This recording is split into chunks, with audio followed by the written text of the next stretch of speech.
Hello, happy new day. Welcome back to this channel. This is going to be a great session, like all sessions. If you are new to this channel, thank you for being here.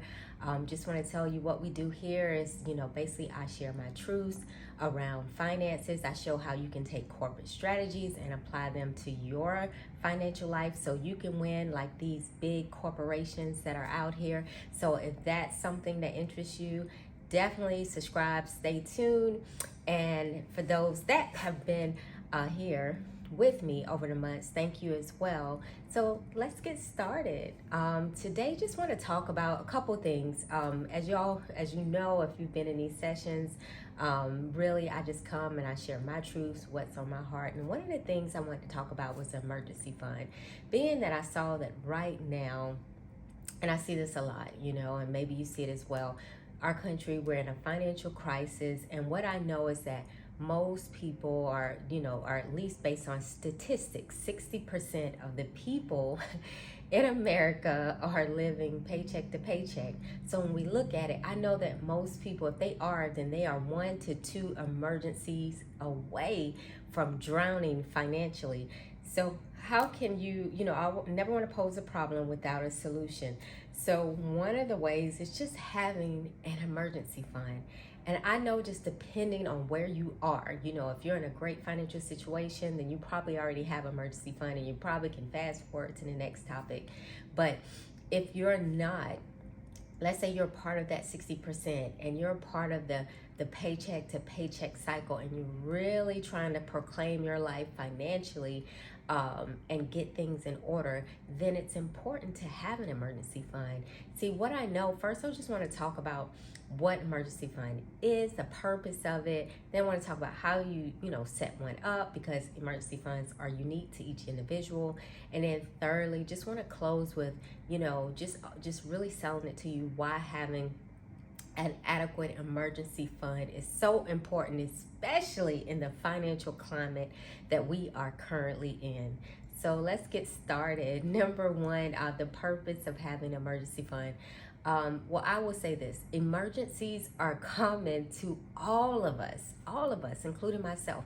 There's always going to be an emergency. There's always that next emergency that's going to come up. There's always something that, hey, if it's man-made, I look at it like this: if you own anything that's man-created, which we know are a lot of things that we own, then those things are subject to what? Fail. They're not perfect. They're not created by our higher power. They're not created by God. If they were created by God, then I would probably say, guess what? You're probably not going to have many emergencies, because that thing or those things you have are solid. However, because we know most things in life are touched by man and man creates those things, there's room for what? Error. So that could mean your car. There's room for error. Your car could break down. That can mean your I don't know, your AC unit could break down, your heating unit could break down, your plumbing could break. I mean, there could be so many things, if you think about it, that could happen. Maybe it's not even your emergency. Maybe you're just the type of person that, hey, you always want to be a blessing to other people, because that's the key to being what? Blessed. So in doing that, you see someone else have an emergency and you want to help them.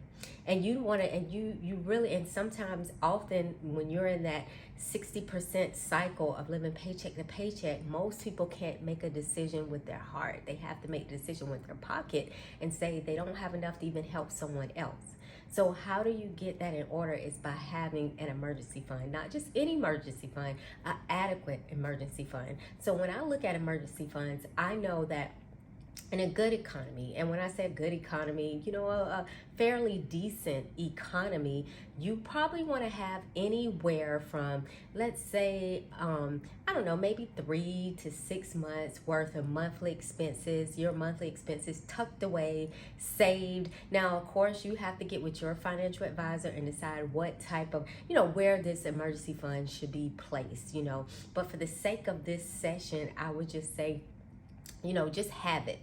That's the first step. The next step, you can figure out where it should be saved, but probably anywhere from 3 to 6 months saved in a good economy. Why? Because if you lose your job or something happens with your business or your gig or whatever you have going on in your life that generates income, then by having that 3 to 6 months, that keeps you afloat.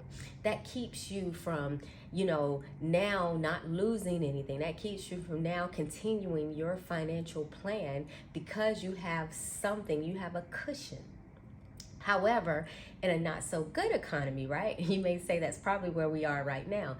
In a not so good economy, you probably want to have anywhere from 6 to 12 months or even more tucked away. And I know, please, don't sign out, don't check out on me when you hear that. I know it seems like a huge number when you take your monthly expenses times 12 and you're like, oh, should I really have that? But honestly, in a not so good economy, it could take a little bit longer to get on track financially. So having that buffer a little bit more is so important. And I know, again, why I'm giving a range is because everyone's situation is unique. Your situation is unique and different from my situation. But somewhere in there, in that range, you want to have those monthly expenses saved for that emergency, only dedicated for those emergencies, because life will happen. I promise you, before you divorce that job that you hate, they might divorce you, and that's okay. When you have an adequate emergency fund, you will be able to weather that storm. That probably will be the best thing that happens to you in life anyway. But when you have that emergency fund, you don't have to worry. You have a little bit of time to, to get things in order and to keep going and reaching towards your financial goals. So that covers the side of how much you should have. Now, how does it look? When having an emergency fund is so important, one thing it does is it relieves the financial stress.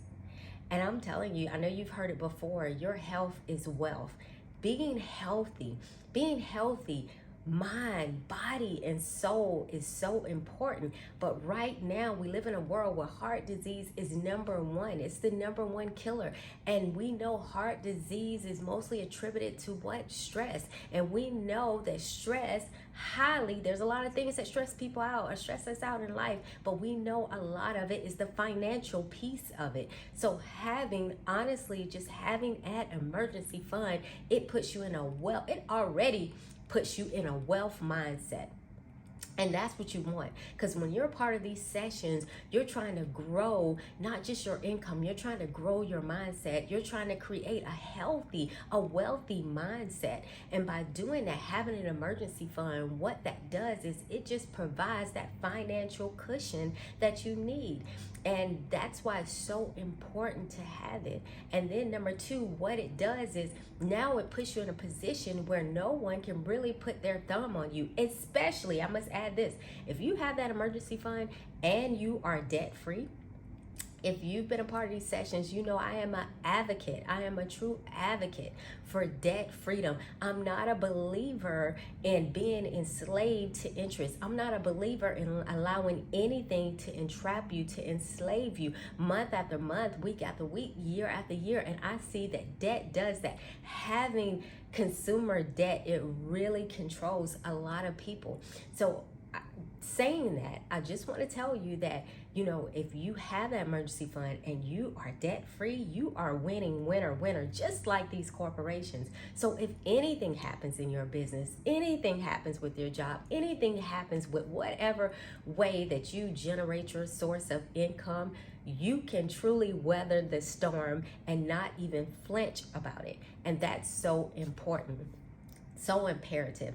So I challenge you, wherever you are, even 3 months having, worth of monthly expenses may seem like a lot, but remember this, every little step equals to something big. So start somewhere, start small, start with $500, because most people, they say, don't have, at least half of the people don't have $500. Start there, start somewhere, and celebrate your success along the way. The only way you're going to get discouraged if you start looking to the left, you start looking to the right, you start looking at what this person is doing, what that person is doing. No, stay focused on your plan. Stay focused on building that emergency fund. Stay focused on eliminating that debt. And what that does is it positions you to be free financially. And that's what we really want, the promise of freedom. So I thank you for tuning in to this session. Have a beautiful day. Hasta luego.